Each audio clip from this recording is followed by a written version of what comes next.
Greetings, Pakn'Save. Re your Christchurch Northlands branch. I live in Auckland and have been made aware that you keep a sign and register for persons that cannot or do not use the COVID-19 Tracer app. By doing so, you are breaching many of your patrons' personal information as it is forward-facing and viewable to the public. I visited the Privacy Commissioner's website to investigate further and discovered guidance from them stating before they can accept a complaint, the complainant must first attempt to bring their concerns to the company or organisation seeking resolution directly. Hence this correspondence and email. While on their site, and there is the link, under the heading Practical Ways of Collecting and Storing, I would quote this passage. Do not use an open sheet or register left in a public-facing position where personal information is visible to others. This is a leading cause of COVID-19 related privacy breaches. You may notice that other stores utilise a ballot box as suggested on the above link supplied. Common sense would suggest this is a far more effective way of ensuring your business maintains every customer's private information is secure and not visible to the public, avoiding a possible $20,000 fine if found liable. Attached is a photo which was taken of the sign and register to illustrate how simple it would be for dozens of your customers' personal information to be obtained, which was sent to myself for evidential purposes should it be required in the future. Please see that your company or organisation's breach of private individuals' information is corrected, and in future that your company or organisation adheres, as we all must, to the Privacy Commission's guidance on mandatory record keeping for contact tracing. As I have been an avid public and street videographer for the last 10 years, I am well aware that there is no expectation of privacy in public places and publicly accessible areas. For the correct definition of a public place, please refer to Section 2 of the Summary Offences Act 1981 here, and I supply the link.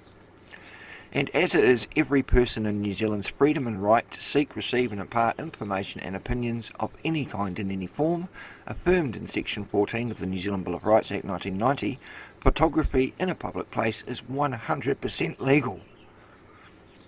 I trust you will rectify this unlawful activity promptly, as the Privacy Commissioner's Office has confirmed that it is the individual business or organisation's responsibility to ensure customer details are secure and therefore legally liable for any offences committed by the individual business or organisation under the Privacy Act 1983 or Crimes Act 1961, for examples.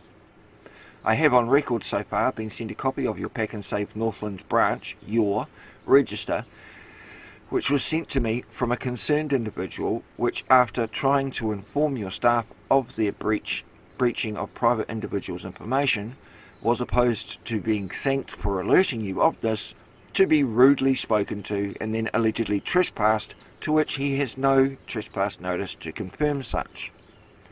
A video of his interaction with your staff was captured, and this has been supplied to me, along with the photos, to be published very soon on multiple forums. This letter will also be incorporated into what is to be released.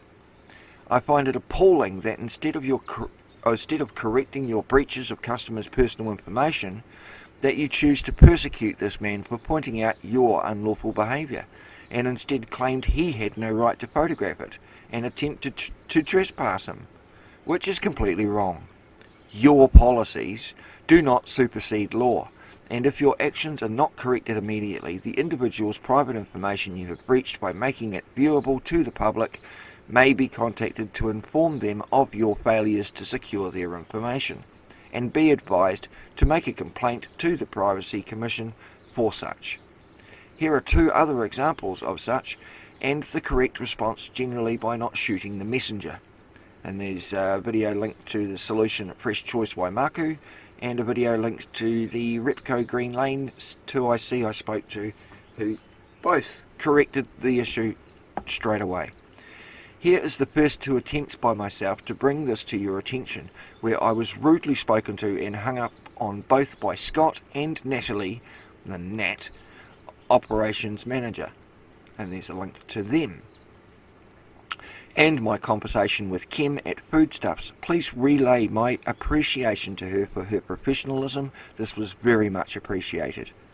Also, Tony Lake and the other 2 staff featured in this video also had interactions with my friend Duncan, who also called the police on him, to which they did nothing, as it was a civil matter. As resolution, we require Pakn'Save to correct their flaws on collecting and storing personal information, and a written apology to be made to Duncan, as well as the unlawful trespass to be rescinded immediately. Finally, your staff to be trained to behave more professionally and educated in the appropriate fashion to avoid any further embarrassment, to reflect on Pakn'Save, as I, myself, have been a loyal customer of Pakn'Save for over 20 years and never had an issue with the staff behaving in such an uneducated and unprofessional manner. Alright, and warmest regards, me. And attached to that is the 2 photos, which I'm not going to show you because they're already on other videos. Alright, so that's the video I sent to Foodstuffs this morning, at some ungodly hour in the morning, via email. So we will see what happens. Alright guys, catch you.